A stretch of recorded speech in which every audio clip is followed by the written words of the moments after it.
When I used to quit the gym every 4 weeks, I would take to YouTube and I would watch videos on how to stay motivated. And these would often be from beefed up men regurgitating the most recent self help book they'd read. And it would say something like, it's not about motivation, it's about consistency and discipline. And motivation isn't a feeling that you have forever. And action actually inspires motivation. You know, it's stuff like that. And what I would like to say to you is, I'm about to repeat none of that because it doesn't actually help my clients. And this is just YouTube. Like, that's self-help YouTube kind of summed up. You don't need to watch any of it ever again. That's pretty much just, you know, the gist. But these people don't understand you. They don't work with you. Whereas you are going to see from the fact I'm going to have to do this in one take because I've got clients to get back to on WhatsApp. That's nothing to do with that, right? So I promise you, you're not going to hear the words discipline, consistency, or motivation or action come out of my mouth. It's going to be completely different because that's not actually what you struggle with the gym. And we both know it. So when you're in the gym, right, what are you actually thinking about? You're thinking, I really hope nobody from school comes in Pure Gym today. I really hope they don't see me trying to lunge or trying to use the leg press.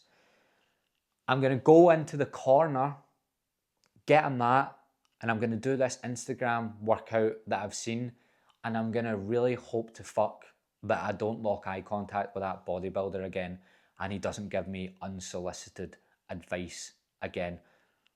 I really don't want to go up and ask those teenagers how many sets they've got left because then they're going to leave the cable machine.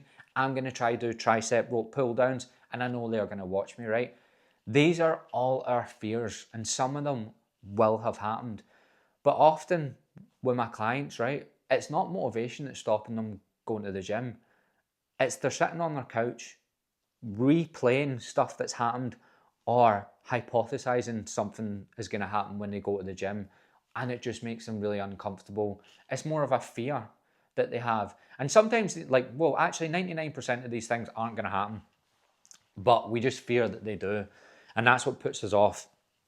So there's something called the worst possible scenario that I'll walk clients through, and most people's will sound quite similar. So you'll have the very odd case where somebody says something wild different, but most of the time it will follow something like this. But however, you can put your own worst possible scenario in this situation as I talk along, right? And I'm doing all of this in one take. Even if I fuck anything up, I'm just gonna, when stand up, say something that's not funny and just go, haha, I thought that would work. That's what I'm gonna do here because I have no time. So the worst possible scenario is probably going in there and someone pointing their phone at you and you knowing what they're doing, right? They're filming you. Then that leads to that video going on TikTok, it getting millions of views, and you sitting there in your bed getting sent screenshots of that going in group chats from school or in your work, or people you know sending you it, your ex sending you it, laughing at you.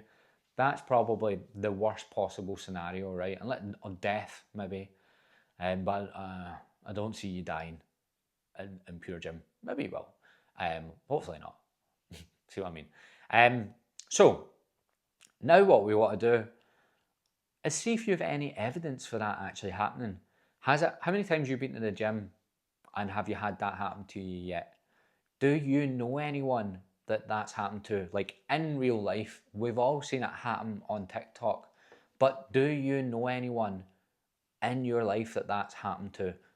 To go even further, the gym you go to, has that ever happened? Have you ever seen that scenario play out in the gym you're in and seen a video go viral from it? I haven't had one client say yes yet. It's not happened yet. So I have quite a lot of evidence of it not happening. Let's see if you do. Play that scenario out in your head, actually visualize it, and then start thinking about the evidence you have for that being likely to happen. To go one step further, say it did happen. Let's just say it does happen. Goes viral as fuck. 10 million views. Everyone in your life you've ever met sees it. 99% of the comments are going to be in support of you, because that's a horrible thing for somebody to do. So the person who's going to get the most abuse is going to be the person taking the video, because they're a wank. Let's be honest. Who films people in the gym and then puts on TikTok making fun of them for not being able to lunge properly? Because nobody can lunge properly unless they've been going to the gym for longer than a year. It's not a thing. I've never seen a client just rock up, do some walking lunges straight away. They can't do them. Neither could I. So now you're thinking about, if it did actually happen, a month or two would be pretty traumatizing. I wouldn't feel nice. I don't want to go to the gym tonight and have somebody film me and it go viral. I'm not going to sit and pretend that I don't have feelings that would be hurt by that. Of course I would. Any normal human being that isn't a sociopath or a psychopath would have a hard time if that happened. However, you would be fine.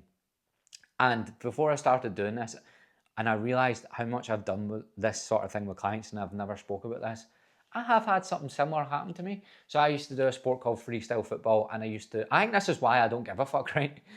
I used to busk on the street. So there's a street in Glasgow called Buchanan Street, Zara, Nike, Fraser's, all of the shops, right? Buchanan Street. Big long street, lots of people on it. And I used to busk on that street, not singing. Everyone's like, oh, you're a singer. Worst voice in the world. I didn't sing.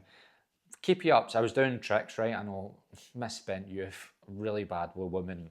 Got really good at football tricks. Used to go on the street and try and make money from it. Put every girl I've ever met in my life at that time off me. So yeah, like, you know, I was doing a lot of character building stuff early on. But as I was doing one of my shows, some wee guy came up and kicked my ball away whilst I was on my back. So he caught it mid-volley. It went flying. His mate was filming it. And it actually did go viral. Lad Bible and Sport Bible shared it. Lad Bible, I think it had like 10 million views. Or it had 10 million, not 10 million, it was 10,000 comments or something. Everyone I've ever met. My dad tagged me in it. My dad even said to me, he's like, have you seen this? I was like, I was there.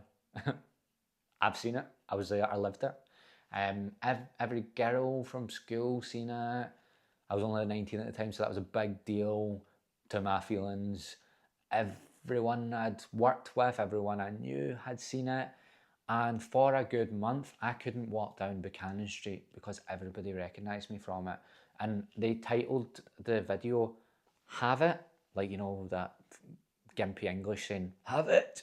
They titled it that, so even though the video was really pixelated, people somehow recognised me from it and shouted that at me. That was about a month or two of like pretty traumatising feelings. But as viral videos do, everybody forgot. The worst, well, to be fair, I've talked about that a few times and people are like, I remember that video. I'm like, fuck you. You know, the point still stands that you should forget it. Why are you remembering a viral video from 11 years ago now? So yeah, if you walk yourself through the worst possible scenario, you can actually calm yourself down before you go to the gym. There is other techniques you can do whilst you're in the gym. It's not a bad idea to just spend 5 minutes getting your heart rate up on the treadmill, because if you are really anxious, sometimes getting yourself out that state by just raising your heart rate can really help. You're not trying to actually get better on the treadmill or run or get fitter. You're just trying to change your state, and then you can have a little scope around. You can see where the bodybuilder is, maybe move somewhere a bit different, try another corner, and hope to God that you don't have to endure his brutal chat when he comes over, because it's not just the advice. They're going to try chat to you about your life and all that, and like it's just not going to be a good feeling. That's why it's not about motivation, because there's something deeper there, usually that's stopping you going to the gym, that you don't feel like you're part of it, that you feel like you're getting judged. It's never about motivation. So when your last coach told you just stay disciplined, just stay disciplined, or just stay consistent, that's why it didn't do anything for you. It didn't motivate you. It didn't inspire you to take action. The other thing you can do to help is, I know for a fact loads of you are just walking around using the same 5 machines. I know for a fact loads of you know that you should be squatting, but you can't, and you know that you should be learning how to lunge, learning how to deadlift, but it's quite hard to teach yourself. So what I would suggest you do is get a plan. I've got a plan in the description. It's not just any old plan. It actually shows you what I do in coaching. So when people start with me, they send me all their basic lifts as a video, and then based off of what they can and can't do, we make them an actual personalized plan. So that's what my plan actually shows you how to do, and then it gives you in detail help for your squat, for your Romanian deadlift, for your lunge, and your chest press and your shoulder press, which is the main movements you want to get good at when you're starting off in the gym. So I would suggest you get that because it's free. It's free. Why wouldn't you? And it's better than any other plan you're going to have in your situation, because you're going to search, I want the best plan for insert gender or insert your occupation or insert random fact about yourself, like best plan for someone who gets a sore knee every 4 months or has ADHD or is on the spectrum. It's not any of those things. You just need to get a plan that actually gets you to do what you're avoiding. And then once you get better at that, you'll also feel less nervous, because you'll be like, if people are watching me, I know what the fuck I'm doing, so who cares? Yes, I'll leave you on that note. I think I've done pretty well there for not having to edit and cut and that sort of thing. However, most of my other videos, there is a lot of effort behind it. There's music, it's a good little vibe. I spend a lot of time actually, cutting it up all nicely, and it's got a wee story behind it and all that. Whereas this one, it's raw. So if you want to watch some of my other videos, if you're on a YouTube binge and you don't want to be told to be disciplined, I would click up there.